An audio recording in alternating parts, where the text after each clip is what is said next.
Formula One, the pinnacle of motorsport, a high-speed chess match where cutting-edge technology meets human brilliance. But beneath the roar of the engines and the spray of champagne lies a complex web of regulations that ensures the competition is fair, safe, and thrilling.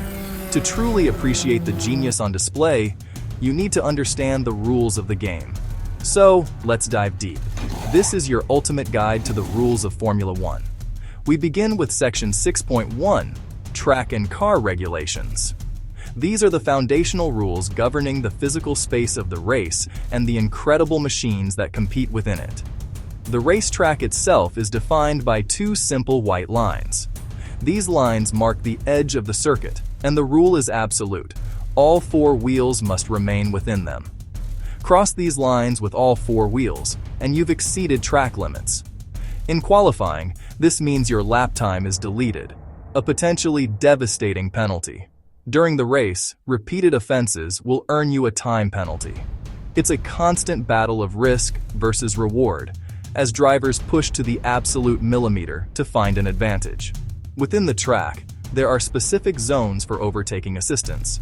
These are the DRS zones, or drag reduction system zones. On designated straights, if a driver is within 1 second of the car ahead at a detection point, they are permitted to open a flap on their rear wing. This reduces aerodynamic drag, providing a crucial speed boost of around 10 to 12 kilometers per hour, making a pass much more likely.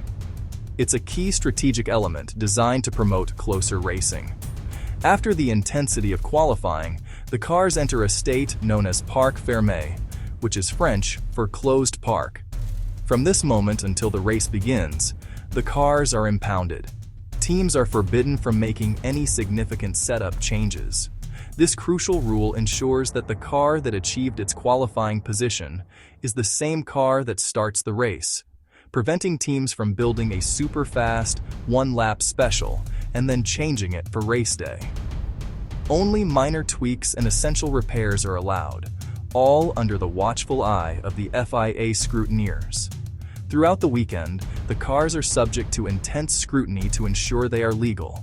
This includes a minimum weight, which includes the driver, to prevent unsafe, lightweight designs. Officials meticulously measure every aerodynamic surface, ensuring the front and rear wings comply with strict dimensional regulations. They also check the floor and the wooden plank underneath the car. This plank's wear is measured to ensure teams aren't running the car too low to the ground, a practice that can create a dangerous aerodynamic advantage. If the plank is too worn, the driver is disqualified. The heart of the car, the power unit, is also heavily regulated.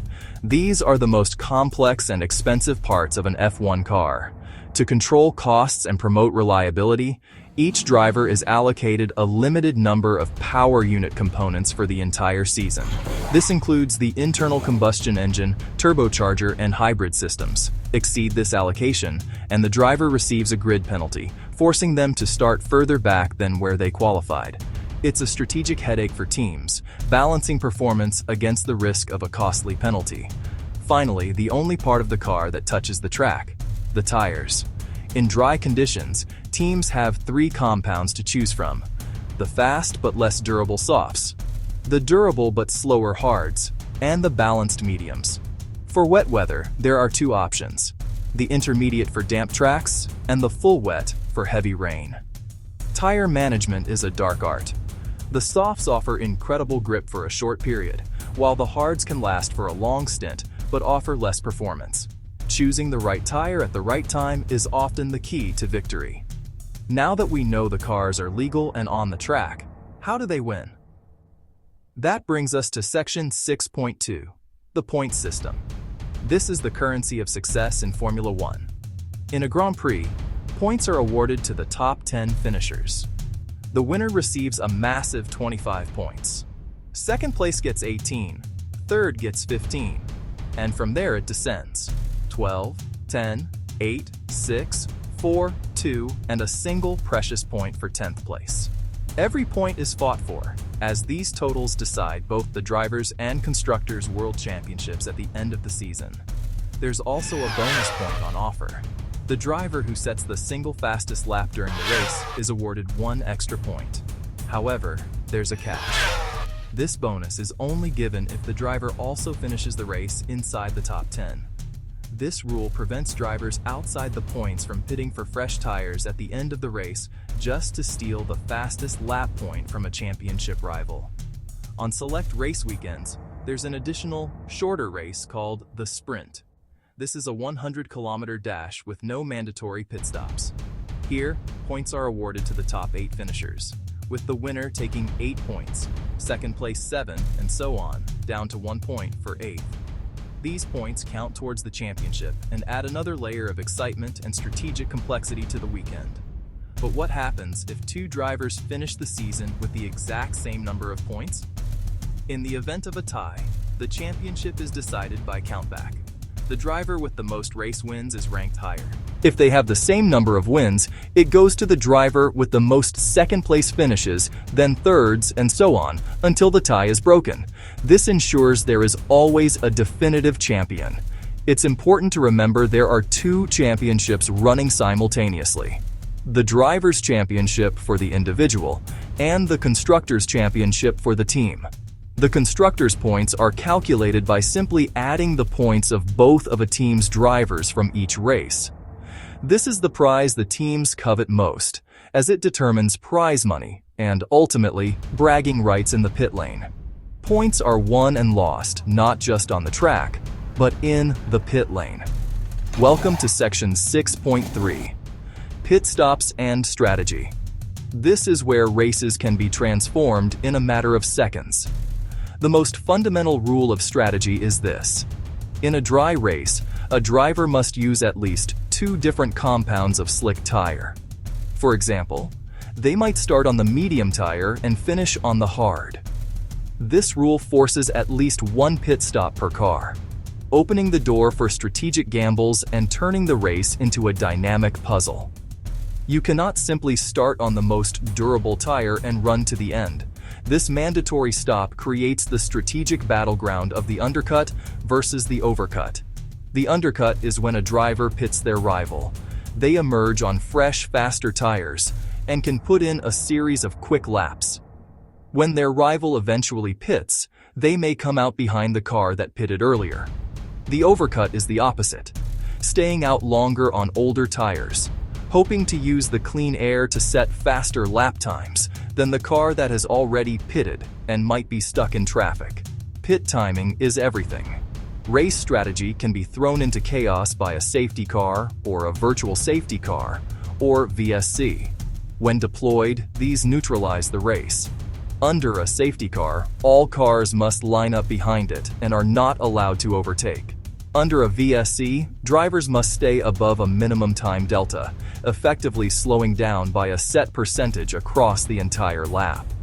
Critically, pitting under these conditions is a massive advantage, as you lose far less time relative to your rivals who stay on track. It can make or break a race. The pit lane itself is a hive of controlled chaos, governed by strict rules. There is a pit lane speed limit, typically 80 kilometers per hour, to ensure the safety of the dozens of crew members working there. Exceeding it results in a time penalty.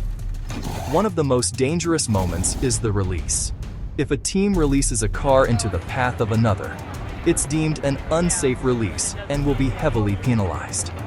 It's a testament to the skill and coordination of the pit crew, who can change 4 tires in under 2 seconds while adhering to these critical safety rules. Speed is thrilling, but safety is paramount. That brings us to our final section, 6.4, Safety Rules in Racing.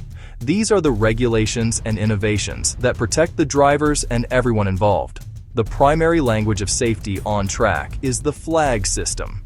A single waved yellow flag means danger ahead.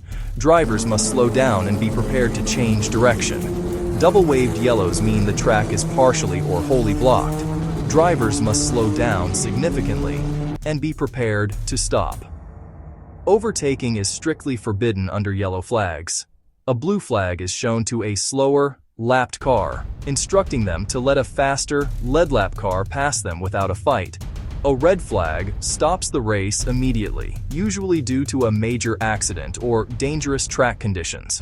All cars must proceed slowly to the pit lane. The black and orange flag, nicknamed the meatball, is shown to a specific driver, ordering them to pit due to a mechanical problem that could be dangerous, like a loose piece of bodywork.